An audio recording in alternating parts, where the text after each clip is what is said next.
Hi, welcome to PSR studies. ఈరోజు Adikavi Nannaya university degree first year విద్యార్థులకు వచ్చేసి first semester Telugu model paper ఏ విధంగా ఉంటుందనేది చూద్దాం. మీకు ఈ ఇయర్ వచ్చేసి సిలబస్ అనేది చేంజ్ అయింది కనుక అన్ని క్వశ్చన్ పేపర్ మోడల్ ఏ విధంగా ఉంటుందని చెప్పి గవర్నమెంట్ రిలీజ్ చేయడం జరిగింది. ఇది ఓన్లీ మోడల్ కోసమే, మీకు ఏ విధంగా క్వశ్చన్ పేపర్ వస్తుంది అనే ఒక అవగాహన కోసం మాత్రమే. సో మీకు సిలబస్ ఆల్రెడీ తెలుసు, 5 యూనిట్స్ ఉంటాయి. నా క్వశ్చన్ పేపర్ ఏ విధంగా ఉంటుందనేది చూద్దాం. ఇదంతా సిలబస్ అండి.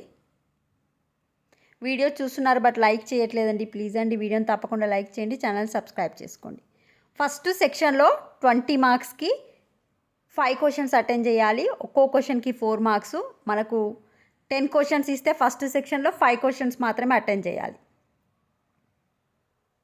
ఫస్ట్ పద్యాలు, సెకండ్ సందర్భ సాహిత్యాలు, సంధి కార్యము, నెక్స్ట్ వచ్చేసి విగ్రహవాక్యాలు, అలంకారాలు,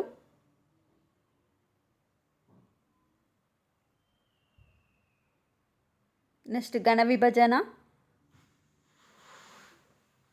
ఈ విధంగా ఫస్ట్ సెక్షన్లో 10కి మనం 5 అటెండ్ చేయాలి. సెకండ్ సెక్షన్లో వచ్చేసి ఇంటర్నల్ చాయిస్ ఉంటుంది. అంటే పైన క్వశ్చన్ ఆర్ కింది క్వశ్చన్ అటెండ్ చేయాలి. 5 క్వశ్చన్స్ అటెండ్ చేయాలి. ఒక్కో యూనిట్ నుంచి ఒక్కో క్వశ్చన్ రావడం జరుగుతుంది. మొత్తం 5 యూనిట్స్ నుంచి 5 క్వశ్చన్స్. ప్రతిపదార్థం, క్వశ్చన్ అండ్ ఆన్సర్స్.